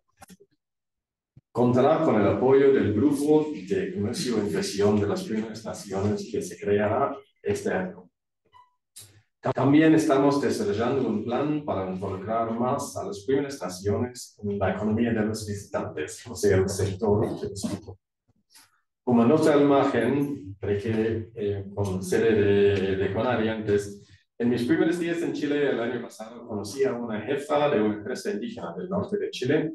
Ella me contó que había visitado a Australia para participar en una conferencia indígena de turismo y que su mayor sorpresa había sido la gran presencia de las primeras naciones en la oferta turística australiana.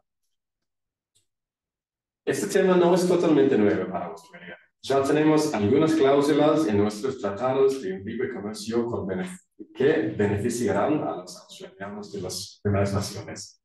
El TLC del Reino Unido, que entró en vigor en mayo de este año, incluye procedimientos para que los artistas de las primeras naciones reciban pagos cuando sus obras se revenden en el Reino Unido. Nuestro TLC con India incluye la posibilidad de establecer nuevas vías de cooperación para promover el comercio bilateral de bienes y servicios derivados de los conocimientos tradicionales. Puedo darles algunos ejemplos concretos también de nuestra política de comercio e inversión en acción. Anualmente se desarrolla una exitosa feria de arte indígena en Darwin. El gobierno ayudó a los organizadores a convertirla en una feria híbrida, presencial y virtual. Esto ha ampliado enormemente el alcance y las ventas de la feria con clientes y agentes de todo el mundo, no solo los que puedan viajar a Australia. Australia en Santiago también ha identificado recientemente una empresa de las primeras naciones que presta servicios mineros y los presentará a empresas en Chile. Bajo los auspicios de la APEC, el Consejo de Exportación de Australia está llevando a cabo una serie de talleres en México, Perú y Chile para capacitar a las personas que dan a las empresas indígenas las herramientas y conocimientos que necesitan para convertirse en exportadores por sí mismas. Todavía no tenemos una fecha para esto, pero estamos pensando en septiembre, octubre. También Australia participará activamente en un taller que se celebrará en Lima a fines de este mes, como parte de la APEC sobre el aumento del acceso a los beneficios de comercio y la inversión por parte de las empresas indígenas. Chile y Nueva Zelanda también participan. Sé que Chile también está desarrollando su política comercial para las primeras naciones. Estamos muy dispuestos a colaborar para que podamos compartir nuestros conocimientos y retos.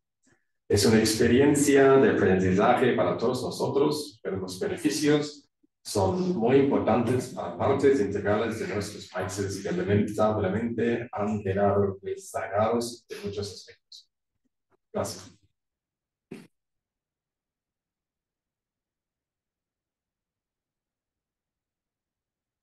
Gracias, Mike, por abordar, entre otros asuntos, la política comercial y de inversiones de Australia en relación a los pueblos indígenas. Y ahora pasamos a nuestro último panelista, John Preston, encargado de negocios ad interim de la Embajada de Nueva Zelanda en Chile. Esta es la embajada acreditada para Chile, Perú y Bolivia. John es doctor en estudios hispanos y latinoamericanos de la Victoria University of Wellington. Muchas gracias por acompañarnos y tiene la palabra. En Amana, en Areo, en Aiwi, buenos días, Mari. Soy John Preston, jefe adjunto de misión de la Embajada de Nueva Zelanda, actualmente encargado de negocios, porque mi jefa está fuera del país. Autoridades, damas y caballeros, estoy muy agradecido por esta invitación de participar en la charla de hoy y tener la suerte más encima de cerrar el panel. Y compartir este panel con otros participantes ilustres de diferentes ámbitos, ¿no? De ProChile, de CONADI, de la Embajada de Australia y también del mundo académico como Jorge. El esfuerzo para construir sociedades inclusivas, y de esto parto, es de suma importancia abordar los asuntos indígenas y la forma en la que nos vinculamos con nuestros pueblos indígenas. Quisiera felicitar al Instituto de Estudios Internacionales de Sociología de Valentina por desarrollar este ciclo de seminarios con CONADI y por plantear esta temática de los asuntos indígenas que aborda una amplia gama de áreas. Un tema de enfoque particular para Nueva Zelanda, para nuestras interacciones con Chile, es el comercio y la economía. Pero antes de extenderme, quiero ser claro sobre que Nueva Zelanda no pretende tener todas las respuestas, pero estamos felices de compartir nuestras experiencias y proveer ejemplos. Es importante también hacer la salvedad de que Nueva Zelanda tiene un solo pueblo indígena, los maorí, en contraste con Chile y otros países con quienes conversamos, que contienen múltiples pueblos con sus propias historias, trayectorias, tradiciones y experiencias. Ha sido una larga trayectoria para Nueva Zelanda, por más de 50 años, en mejorar las formas en las que hacemos nuestras instituciones más inclusivas para el pueblo maorí, e intentamos enmendar los errores de nuestro pasado. Nuestra historia como nación de más de 184 años, somos bastante jóvenes, se nota, ¿no? Ha tenido periodos difíciles, pero pienso que donde hemos llegado como país, con nuestra historia, con nuestro camino, en las últimas décadas sobre todo, es un reconocimiento de cuando el pueblo maorí tiene éxito, toda Nueva Zelanda tiene éxito. Este es válido para asuntos comerciales y económicos, que son competencia de mi ministerio, pero también en otras áreas de la sociedad. En materia de comercio y economía indígena, en Nueva Zelanda no podemos ignorar la importancia de la economía maorí, que representa 40.000 millones de dólares estadounidenses. Sí, 40.000 millones de dólares estadounidenses, o un sexto de la economía neozelandesa. Para nosotros, como ministerio encargado de los asuntos comerciales, es particularmente importante, puesto que los negocios maoríes tienen preponderancia en los sectores primarios, que usualmente enfrentan aranceles altos y son exportaciones clave.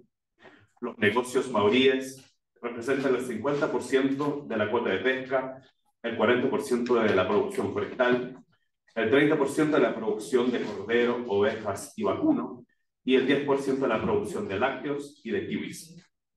Estos negocios o intereses provienen del manejo de recursos de reparaciones, es decir, tierra o dinero que le estaba entregado a las tribus o los iwi maoríes. Y ese es un tema aparte que seguramente tocaremos en otra oportunidad. Cuando avanzamos en facilitar el comercio de estos productos, estamos ayudando a prosperar negocios maoríes y a promover el bienestar de las comunidades maoríes. Para hablar de lo que llamaría los logros o los hitos en los últimos años en el espacio económico y comercial, quiero plantearlo en términos del qué y el cómo. Partiendo con el cómo, esto se resume en la forma en la que nos vinculamos con las comunidades maoríes. Había un esfuerzo coordinado fuerte, yo creo, en el Ministerio de Relaciones Exteriores y Comercio de Nueva Zelanda en los últimos 8 años, para tener mejores vínculos con la sociedad civil respecto a nuestra política comercial, especialmente con el mundo maorí. Y lo has hecho con un número importante de grupos y organizaciones maoríes. Uno de ellos es Tetomata, un nombre entero maorí, un grupo de reconocidos líderes de desarrollo socioeconómico y cultural maoríes con excelentes redes dentro del mundo maorí. Tras años de discusiones y acercamientos, el Ministerio firmó un convenio con este grupo, Tetomata, en 2019 para profundizar su involucramiento en el desarrollo de la política comercial y para mejorar la inclusión de los principios mauríes en ella. Tetomata ha tenido varias conversaciones regionales en territorios o regiones con alta presencia maurí, cubriendo una variedad de tópicos de comercio y el desarrollo de negocios. El Ministerio asiste a esas conversaciones regularmente a nivel de funcionarios bastante altos para prestar apoyo, al tiempo que también estas reuniones sirven como una oportunidad para conversar regularmente con el público y con las tribus mauríes. Otra forma de vincularnos con el mundo maurí es por la división de política maurí. O sea, dentro de nuestra Cancillería tenemos una división específica, ha ido agrandando en los últimos años, que tiene que ver con políticas mauríes. Esta división mantiene relaciones a lo largo de la comunidad de Nueva Zelanda, incluido con grupos ya existentes, autoconvocados y creados de intereses mauríes, como el Polo de Jefes de Tribus, la Federación de Autoridades Mauríes, la Corporación de Desarrollo de Mujeres Mauríes, la Red de Negocios Mauríes Pariki y el Consejo Digital por Aotearoa. Lo que esto nos ha permitido como ministerio es trabajar de cerca con el pueblo maurí para apoyar sus intereses económicos y comerciales. Por ejemplo, en nuestros acuerdos de libre comercio con el Reino Unido y con la Unión Europea, suscritos en los últimos 3 años y disponibles en nuestra página web, hemos incluido capítulos dedicados al comercio indígena o maurí. Y al alero de APEC del año 2021, organizado por Nueva Zelanda, en el cual tuve el privilegio de trabajar, creamos el primer instrumento internacional con el objetivo de fortalecer la inclusión económica de los pueblos indígenas. En diciembre de 2021, Australia, Nueva Zelanda, Canadá y China Taipei firmaron el Arreglo de Cooperación Económica y Comercial de los Pueblos Indígenas, o IPETCA, por sus siglas en inglés. Este arreglo se ha puesto a la vanguardia de nuestro trabajo de plurilateralismo abierto en materia de comercio indígena. Este arreglo, digo arreglo porque es un tratado no vinculante de cooperación, cubre una variedad de áreas en materia de cooperación económica. Los temas que son abordados por IPETCA tienen mucha sintonía con lo que esta serie de seminarios del Instituto intenta reflejar, y también es uno de los puntos focales de nuestras interacciones con Chile en el ámbito comercial y económico. IPETCA reafirma los derechos de los pueblos indígenas, contiene una definición de qué son las inversiones y el comercio indígena desarrollada por personas indígenas, o sea, superando algunos de los desafíos académicos de los cuales hemos escuchado hoy. IPETCA también abre un canal para que las economías participantes expandan su comercio indígena y requiere que estas economías expandan la participación de sus pueblos indígenas en materia de comercio e inversiones. Entra en un marco que habilita a las economías a considerar varias actividades y sectores para cooperación directa. Y esto lo encuentro lo más importante, involucra directamente a representantes indígenas junto a funcionarios públicos en el Consejo de Asociación de IPETCA. O sea, cada miembro está representado no solamente por funcionarios públicos de esa economía, sino también por representantes de pueblos indígenas de esa economía. Eso le da una voz directa a los pueblos indígenas en la implementación de este arreglo y además la oportunidad de crear redes entre ellos, un tema que Susan mencionó antes. Me parece que CONADI también tiene experiencia en este tipo de asociación a nivel doméstico, a través de los convenios y comités que mencionó Andrea. El Consejo de Asociación definió al final del año pasado 4 pilares, o POU, entre Mauri, de trabajo de IPETCA, que son disposiciones centrales y generales, cultura, patrimonio, conocimientos tradicionales y expresiones culturales tradicionales, reconociendo la importancia de ellos, como nos explicó el director de CONADI al comienzo, ámbitos de cooperación, o sea, la cooperación directa entre los miembros y los grupos, y aspectos institucionales que tienen que ver con los participantes, observadores o la revisión de la red. IPETCA está abierto a cualquier economía de APEC, miembro de la OMC o cualquier otra economía que desee sumarse. De hecho, Estados Unidos se convirtió en observador del arreglo este año y como mencionó Mike, se realizó una reunión ministerial sobre el comercio indígena e IPECA en los márgenes de la cumbre de líderes de APEC en San Francisco el año pasado. Eso demuestra el apoyo que Estados Unidos ha estado poniendo en este ámbito. Estaríamos gustosos de darle la bienvenida a Chile a IPECA, ya que es un arreglo existente, codiseñado y co-gobernado con su propia institucionalidad y programas de trabajo. Toca temas que sabemos que son pertinentes para Chile en los ámbitos comerciales, económicos y culturales. Conversamos frecuentemente como embajada con autoridades y representantes de áreas extremadamente diversas, y en casi todas nuestras reuniones sostenemos diálogos sobre estos asuntos indígenas. Y en este contexto, creemos que IPECA sería un excelente vehículo para la cooperación técnica y una plataforma sobre la que construir colaboración en materia indígena, siguiendo principios fundamentales de inclusión y representación sustantiva. Estamos abiertos a seguir compartiendo información con las autoridades que correspondan para facilitar el ingreso de Chile a este innovador instrumento, lo cual creemos sinceramente podríamos beneficiar tanto a Chile como a los demás miembros del arreglo. En conclusión, ya sabía que venía. IPECA no solo representa un avance significativo en el fortalecimiento de cooperación económica entre los pueblos indígenas, sino que también simboliza un compromiso de Nueva Zelanda con la inclusión y la representación equitativa del pueblo maorí, que se ha hecho extensiva a los pueblos indígenas de todas las economías participantes. Nace de un esfuerzo específico y coordinado de colaborar con el pueblo maorí en el desarrollo de nuestras políticas comerciales. Al involucrar directamente a los pueblos indígenas en la formulación y ejecución de políticas comerciales, IPECA garantiza que sus voces y necesidades sean atendidas de manera efectiva. La colaboración a través de IPECA es un paso hacia la creación de un futuro más inclusivo y próspero para todos y todas. Noreira,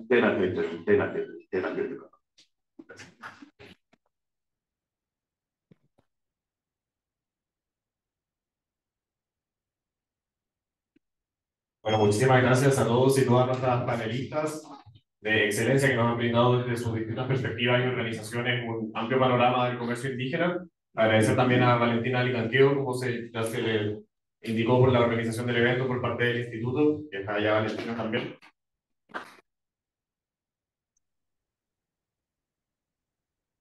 Gracias también a los directores del instituto y de CONADI por el apoyo institucional para este evento y nuevamente a nuestros panelistas. Ahora, por razones de tiempo y de agenda, no podemos dar un espacio de preguntas, pero sí les invitamos a compartir café que está servido al final de la sala. Pueden tomarlo, podemos ir al patio y seguir la conversación para los que quieran y puedan quedarse. Así que muchísimas gracias a todos y todas por su asistencia y dejarlos invitados también a la serie de seminarios que en el marco de esta colaboración entre CONADI e Instituto se van a estar realizando. Muchas gracias.